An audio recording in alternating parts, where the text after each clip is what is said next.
Hello everyone. Today I am going to start our chapter electricity, very important chapter. Class 10th में जो मैं सबसे पहला chapter जो करवा रही हूँ that is electricity.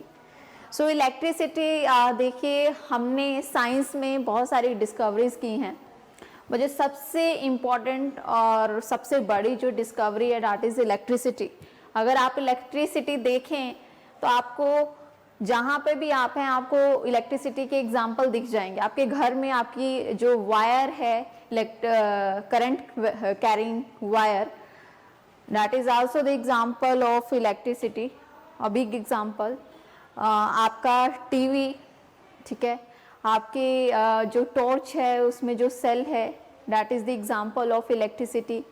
तो इस तरह से हम अपने चारों तरफ जो है वो इलेक्ट्रिसिटी देख रहे हैं. ये बल्ब जो है जो हमें लाइट दे रहा है दैट इज द इलेक्ट्रिसिटी. किसकी हेल्प से दे रहा है इलेक्ट्रिसिटी? किसके कारण ये हमें लाइट दे रहा है या किसके कारण हमारा जो टीवी है वो चल रहा है, दैट इज द इलेक्ट्रिसिटी. हर काम जो है वो इलेक्ट्रिसिटी से ही हो रहा है. सो दैट मीन्स आप देख सकते हैं कि इलेक्ट्रिसिटी हमारी जो लाइफ में सबसे इम्पोर्टेंट रोल प्ले कर रही है और ये सबसे बड़ी डिस्कवरी है साइंस के द्वारा.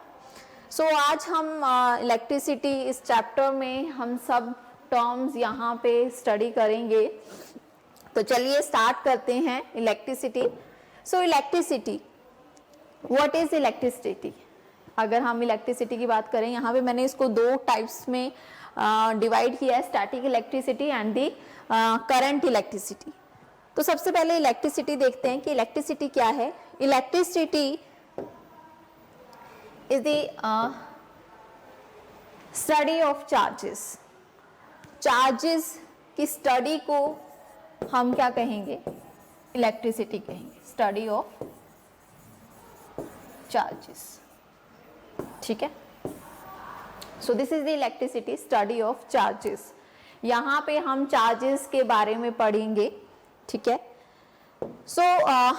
इलेक्ट्रिसिटी टू टाइप्स में डिवाइड है, static electricity and the current electricity. Static electricity आप थ्योरी जो है इसको डिटेल में आप +2 में पढ़ेंगे. अब जो हम इलेक्ट्रिसिटी चैप्टर कर रहे हैं 10th में, उसमें हम जो करेंगे दैट इज करंट इलेक्ट्रिसिटी. अब इनका मतलब क्या है वो देखते हैं. स्टैटिक इलेक्ट्रिसिटी, स्टैटिक के नाम से पता चल रहा है, स्टैटिक इज रेस्ट, ठीक है, और इलेक्ट्रिसिटी इज द चार्जेस. तो यहाँ पे स्टैटिक इलेक्ट्रिसिटी में हम पढ़ेंगे उन चार्जेस के बारे में जो रेस्ट में है, ठीक है, जो रेस्ट में है. And the current electricity, current that means motion and electricity means charges. वो चार्जेस जो मोशन में है, मूव कर रहे हैं, that is the current electricity. और हम इसी चीज को अभी पढ़ेंगे. स्टैटिक इलेक्ट्रिसिटी जो है, यहाँ पे आपके चार्जेस जो हैं वो क्या है? रेस्ट में है, ठीक है, रेस्ट में है. तो ये जो स्टैटिक इलेक्ट्रिसिटी है वो इस चैप्टर में नहीं है. दैट मीन्स हम जो 10th में जो इलेक्ट्रिसिटी चैप्टर कर रहे हैं that is not about static electricity, that is about current electricity. आप इसे करेंगे 12th में जाके करेंगे, 12th में इस करंट भी पढ़ेंगे, बट मेन जो स्टैटिक इलेक्ट्रिसिटी आप 12th में ही करेंगे. स्टैटिक इलेक्ट्रिसिटी का मेन यहाँ पे ये है कि आपकी जो चार्जेस हैं वो क्या है? रेस्ट में है, ठीक है. अगर कोई एग्जांपल लें, आपने देखा होगा कि जब आप अपने स्केल को जब आप अपने स्केल को रब करते हैं हेयर में, तो रब करने से उसमें क्या है, आपका जो स्केल है वो क्या हो जाता है? चार्ज हो जाता है. बेसिकली स्टैटिक इलेक्ट्रिसिटी, यहाँ पे जो आपके जो चार्जेस हैं वो रेस्ट में हैं.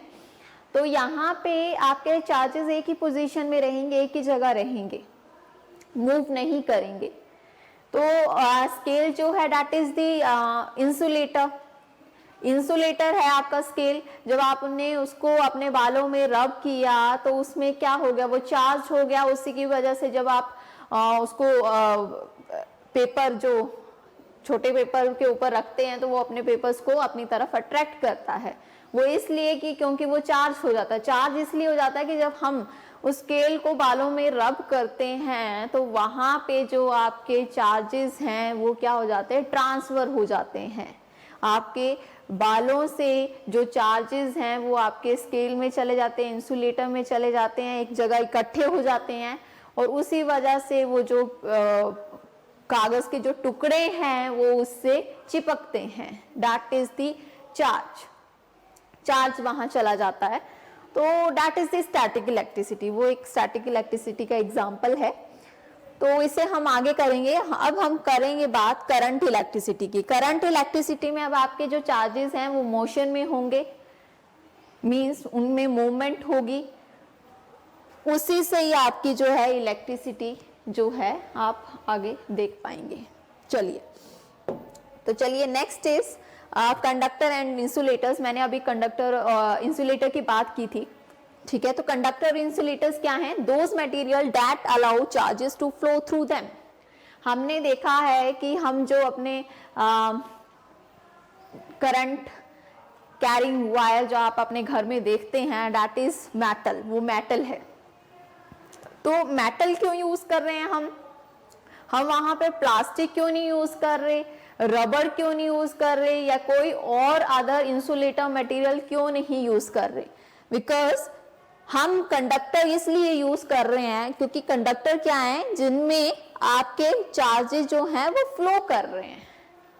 अब ये फ्लो करने के लिए मतलब चार्जेस फ्लो कर रहे हैं कंडक्टर में, और यही कंडक्टर्स हम वायर में यूज कर रहे हैं इलेक्ट्रिसिटी के लिए। तो हमें इलेक्ट्रिसिटी के लिए चार्जेस फ्लो क्यों करवाने हैं, ये हम आगे पढ़ते हैं, ठीक है। पहले हम देख लेते हैं कि कंडक्टर्स और इंसुलेटर्स क्या हैं। कंडक्टर्स में आपके चार्जेस जो हैं वो फ्लो करेंगे, जो भी ऑब्जेक्ट जिसकी बात कर रहे हैं, दोज मटेरियल, वो मटेरियल जिसमें से चार्जेस फ्लो करेंगे, उन्हें हम क्या कहते हैं, कंडक्टर्स कहते हैं। फॉर एग्जाम्पल आपके मेटल्स आपके क्या हैं, कंडक्टर्स हैं, उनमें चार्जेस फ्लो करते हैं। मेटल से बने अलॉय क्या होते हैं, अलॉय मेटल में इम्प्योरिटी डाल देते हैं, उससे क्या बन जाते हैं, अलॉय बन जाता है। और electrolytic solution that is also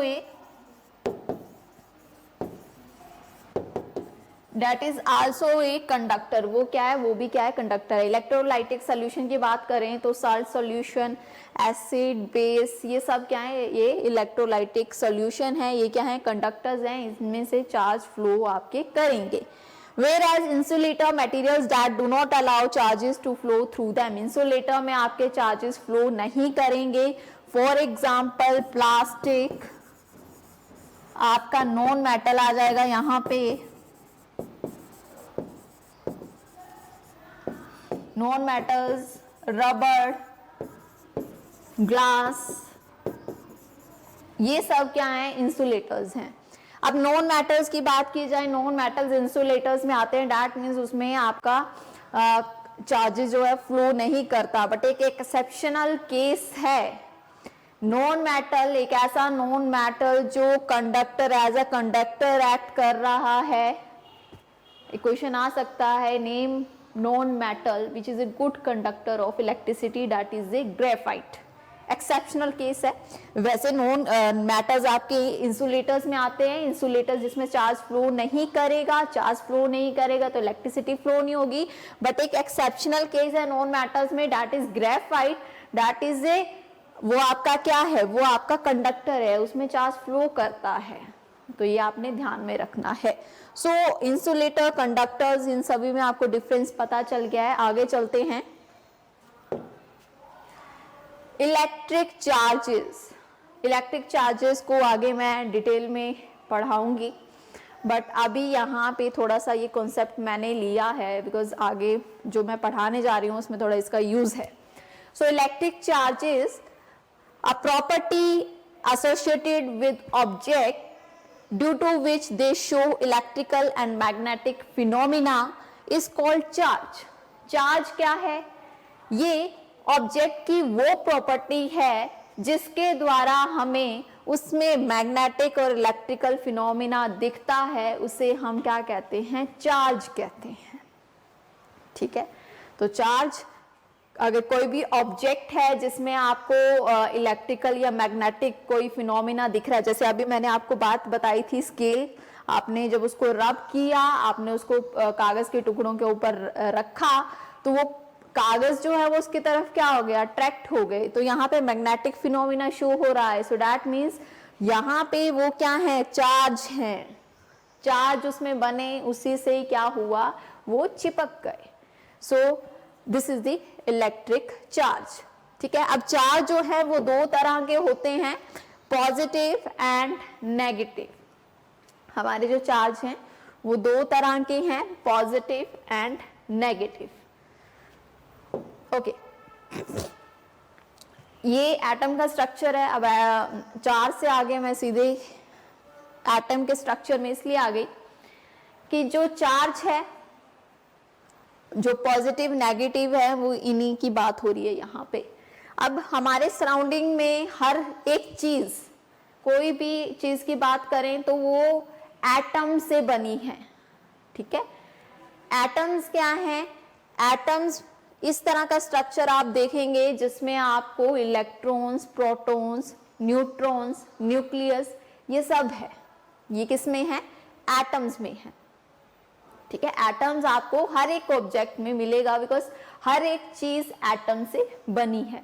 अब मैं यहाँ पे एटम का स्ट्रक्चर जो है यहाँ पे मैंने बनाया हुआ है, तो एटम्स में आपके बेसिकली दो जो चार्जेस है, पॉजिटिव एंड नेगेटिव।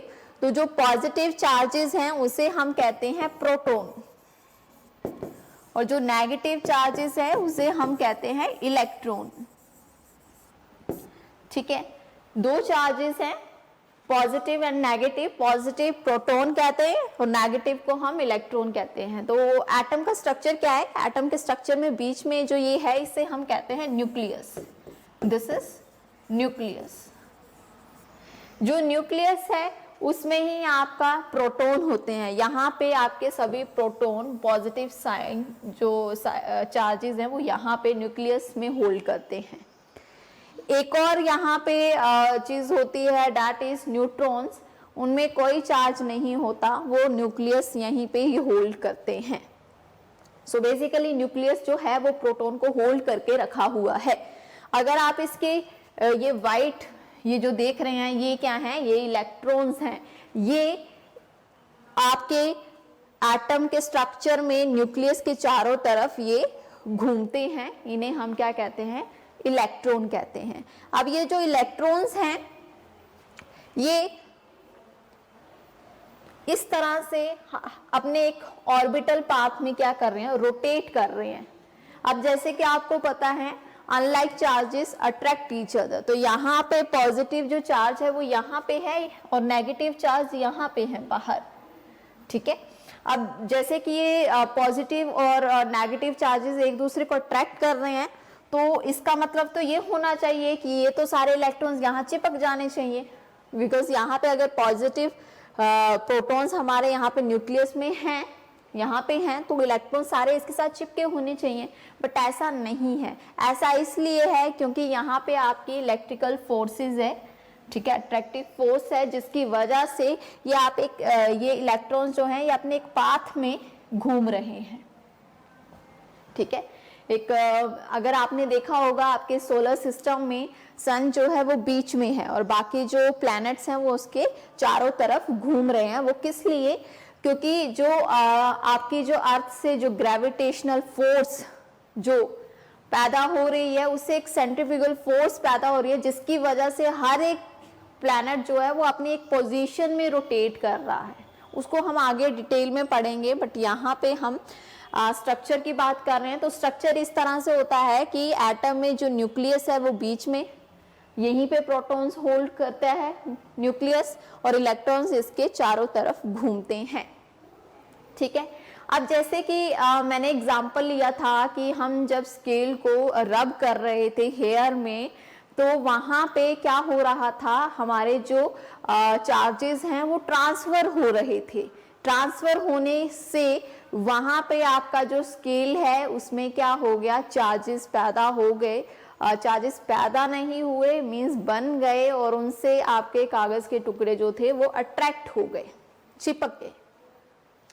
तो सबसे इंपॉर्टेंट बात यहाँ पे ये है कि जब भी आप कोई चीज रब कर रहे हैं, रब करने से आपके जो चार्जेस है वो ट्रांसफर हो रहे हैं, ठीक है। ट्रांसफर होंगे तो ये चीज ध्यान रखना, हमेशा आपके इलेक्ट्रॉन्स ट्रांसफर होंगे, प्रोटॉन्स ट्रांसफर नहीं होते। जब हमने स्केल को बालों में रब किया तो हमारे यहाँ पे जो हेयर में जो इलेक्ट्रॉन्स थे वो क्या किए, वो ट्रांसफर होके कहाँ पे आ गए, स्केल में आ गए। ऐसा नहीं है कि प्रोटॉन्स वहां से निकल के उधर आ गए, इलेक्ट्रॉन्स यहाँ से निकल के इधर आ गए, नहीं। इलेक्ट्रॉन्स जो हैं वो ट्रांसफर किए, जिसकी वजह से प्रोटॉन्स आपके हेयर में रह गए और इलेक्ट्रॉन्स आपके स्केल में रह गए। तो ये चीज ध्यान में रखनी है, हमेशा चार्जेस में सिर्फ इलेक्ट्रॉन्स जो है, नेगेटिव जो चार्ज है वो ट्रांसफर करता है, प्रोटॉन आपका ट्रांसफर नहीं करता, बिकॉज ऑफ ये जो न्यूक्लियस है ये प्रोटॉन को स्ट्रांगली होल्ड करके रखा हुआ है, ठीक है। So this is the structure of atom. आगे चलते हैं, आगे देखते हैं आगे क्या है। How do metals conduct electricity. Metals electricity conduct किस तरह से करते हैं। For any material to become good conductor of electricity they must possess free charge carrier. अगर कोई भी, यहाँ पे मेटल की बात कर रहे हैं कि हम इलेक्ट्रिसिटी के लिए मेटल्स को क्यों यूज कर रहे हैं। मेटल्स को हम इसलिए यूज कर रहे हैं कि अगर कोई भी हमने कंडक्टर को गुड कंडक्टर ऑफ इलेक्ट्रिसिटी अगर बनाना है तो हमें ये देखना है कि उसमें फ्री चार्ज कैरियर जरूर होने चाहिए। फ्री चार्ज कैरियर का मतलब है कि उसमें जो चार्ज हैं वो फ्री होने चाहिए, फ्री इधर उधर घूमने चाहिए, तभी वो गुड कंडक्टर ऑफ इलेक्ट्रिसिटी बन सकता है। अब जैसे कि मैं एग्जांपल मैंने यहाँ पे लिया, ये मैंने कंडक्टर लिया, ठीक है। मैंने यहाँ पे चार्जेस इलेक्ट्रॉन्स छोड़े, अगर ये यहाँ से अंदर जा रहे हैं, फ्लो कर रहे हैं, इसका मतलब ये है क्या, कंडक्टर है। अगर फ्लो नहीं करते तो इसका मतलब है इंसुलेटर है। बट अगर मुझे ये देखना है कि this is a good conductor of electricity तो फ्री चार्ज कैरियर होना चाहिए। दैट मीन्स कि इलेक्ट्रॉन जो है फ्रीली इधर उधर घूमने चाहिए, अपने आप ही फ्रीली इधर उधर जाने चाहिए, तभी हम पता लगा सकते हैं कि ये कंडक्टर क्या है, गुड कंडक्टर ऑफ इलेक्ट्रिसिटी है। So for any material to become good conductor of electricity they must possess free charge carrier. उसमें से जो चार्ज है वो फ्रीली घूमने चाहिए, ठीक है। आगे चलते हैं। This is metal and this is the non metal. अब मेटल और नॉन मेटल अगर हम देखें तो metal is a good conductor of electricity, non metal के लिए हम इलेक्ट्रिसिटी के लिए यूज नहीं करते, दिस इज ए इंसुलेटर। तो ऐसा क्यों है, ऐसा इसलिए क्योंकि मेटल्स में अगर आप एटम का स्ट्रक्चर देखें ये बहुत बड़ा है, whereas in non metals आपका एटम का जो स्ट्रक्चर है कंपैरेटिवली छोटा है, ठीक है। तो यहाँ पे इस स्ट्रक्चर में बड़े होने से आपकी जो इलेक्ट्रिसिटी है यहाँ पे मेटल में क्या कर रही है, गुड कंडक्टर ऑफ इलेक्ट्रिसिटी मानी जा रही है, क्योंकि यहाँ पे जो आपके इलेक्ट्रॉन्स हैं इसका जो साइज जो है वो बड़ा है। साइज बड़े होने के कारण यहाँ पे जो इलेक्ट्रॉन्स हैं वो दूर हैं, न्यूक्लियस से बिल्कुल अटैच नहीं है, इसी वजह से आपके जो मेटल्स हैं वो गुड कंडक्टर ऑफ इलेक्ट्रिसिटी हैं। इसको आगे डिटेल में पढ़ेंगे नेक्स्ट पार्ट में। Thank you.